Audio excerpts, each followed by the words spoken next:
Welcome to சாந்தி உலகம். இன்றைக்கி நம்ம சேனலில் சூப்பரான மில்க் கேக் எப்படி செய்யலான்னு பார்க்கலாம். இது பேசிக்காக ஒரு மெக்சிகன் டிஷ். இதை நான் எப்படி செய்கிறேங்கிறத உங்கள் கூட ஷேர் பண்ணியிருக்கேன். வாங்க வீடியோக்குள்ளே போகலாம். இது செய்கிறதுக்கு ஒரு பவுலில் 2 எக்கு எடுத்துக்கலாம். எக்கு எடுத்துகிட்டு ஒரு எலக்ட்ரிக் பீட்டரோ இல்லை வயர் விஸ்கோ வச்சு நல்லா பீட் பண்ணி எடுத்துக்கோங்க. முடிஞ்ச அளவுக்கு எக்கு ஃப்ரெஷ்ஷாக இருக்க மாதிரி பார்த்துக்கோங்க. ஓரளவு பீட் பண்ணி எடுத்த பிறகு நம்ம எடுத்து வச்சுருக்க பவுடர் சுகர் சேர்த்து ஒரு திக் பீக் வர வரைக்கும் நம்ம பீட் பண்ணி எடுத்துக்கணும். ரெசிபி செய்கிறதுக்கு கொஞ்சம் நேரத்துக்கு முன்னாடியே ஃப்ரிட்ஜிலேருந்து முட்டையை எடுத்து வச்சுக்கோங்க. எல்லா இன்க்ரீடியண்ட்டும் ரூம் டெம்பரேச்சரில் இருக்கிற மாதிரி பார்த்துக்கோங்க. ஒருவேளை உங்கள் எக்கு பழசு அப்படின்னா இதில் ஒரு 2 ட்ராப் அளவுக்கு லெமன் ஜூஸ் சேர்த்துட்டிங்க அப்படின்னா கண்டிப்பாக ஃப்ளஃபியாக வரும் கேக்கு. நீங்கள் பிகினர்ஸாக இருந்தீங்கன்னா இந்த டிப்பை ஃபாலோ பண்ணி பாருங்கள்.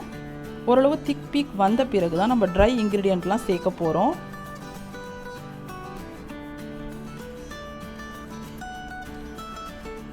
இது நார்மலாக செய்யும்போது 10 மினிட்ஸ் ஆச்சு. நீங்கள் எலக்ட்ரிக் பீட்டரில் செய்யும்போது 10 மினிட்ஸ் ஆச்சு.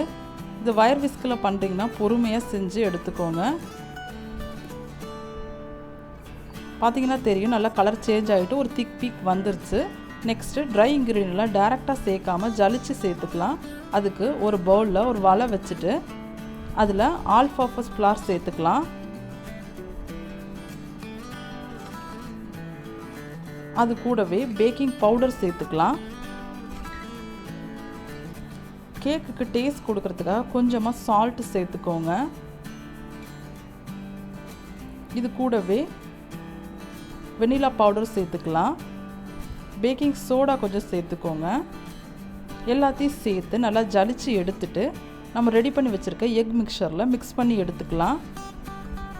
டைரெக்டாக சேர்க்கக்கூடாது. இந்த மாதிரி மிக்ஸ் பண்ணிட்டோம் அப்படின்னா ஈவனாக நமக்கு மிக்ஸ் ஆகி கிடைக்கும்.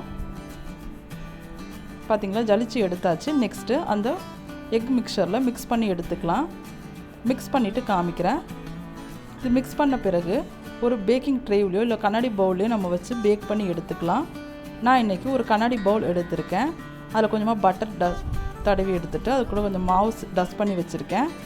அது கூடவே நம்ம எடுத்து வச்சுருக்க எக் மிக்சர் சேர்த்து லைட்டாக டேப் பண்ணி விட்டுக்கோங்க. அவனை 180 டிகிரியில் 10 மினிட்ஸ் ப்ரீ ஹீட் பண்ணிக்கலாம். ப்ரீ ஹீட் ஆன பிறகு 20லேருந்து 25 மினிட்ஸ் நல்லா பேக் பண்ணி எடுத்துக்கோங்க. அதுக்குள்ளே நம்ம நெக்ஸ்ட்டு பால் ரெடி பண்ணிக்கலாம். நான் இன்றைக்கி 2 கப் பால் எடுத்திருக்கேன். அது கூடவே கொஞ்சமாக கண்டென்ஸ் மில்க் சேர்த்து நல்லா கொதிக்க வச்சு எடுத்திருக்கேன். இந்த ரெசிபி செய்கிறது கண்டிப்பாக திக் மில்க் எடுத்துக்கோங்க. அதாவது ஃபுல் ஃபேட் மில்க் எடுத்துக்கோங்க. அப்போ தான் ரெசிபி நல்லாயிருக்கும்.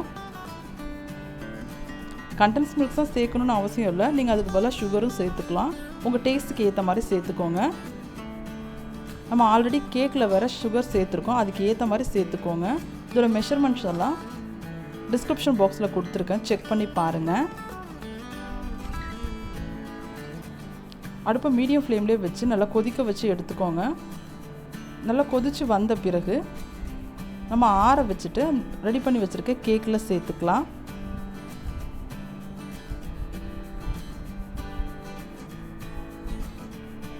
ஒரு 5 to 10 மினிட்ஸ் நல்லா கொதிக்க வச்சு எடுத்துக்கோங்க. உங்கள்கிட்ட குங்குமப்பூ இருக்குது அப்படின்னா இந்த ஸ்டேஜில் கொஞ்சம் சேர்த்துட்டிங்கன்னா அது நல்லா ஃப்ளேவராகவும் இருக்கும், கலர்ஃபுல்லாகவும் இருக்கும். நான் சேர்த்துக்கல. அவ்வளோதான், ரெடி ஆகிடுச்சு. நெக்ஸ்ட்டு கேக் ரெடி ஆகிடுச்சான்னு பார்க்கலாம். ஒரு 25 மினிட்ஸ் கழிச்சு இப்படி குத்தி பார்த்தீங்க அப்படின்னா ஒட்டாமல் வந்துருச்சுன்னா கேக் ரெடி ஆகிடுச்சின்னு அர்த்தம். நெக்ஸ்ட் இந்த மாதிரி ஒரு ஃபோர்க் வச்சுட்டு கேக் நல்லா குத்தி விட்டுக்கோங்க. அப்போ நம்ம ஊற்றுற மில்க்கு அடி வரைக்கும் நல்லா போய் சோக்காய் கிடைக்கும். கேக் வார்மாக இருக்கும்பொழுது நம்ம ரெடி பண்ணி வச்சுருக்க மில்க்கு இது கூட சேர்த்துக்கலாம்.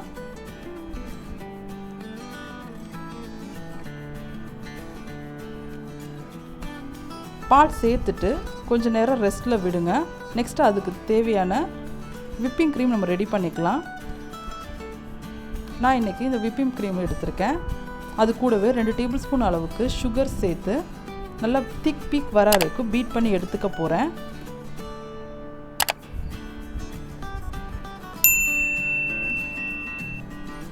நம்ம இது ரெடி பண்ணிகிட்டு இருக்கும்போது கேக் கண்டிப்பாக வார்ம் ஆகிடும்.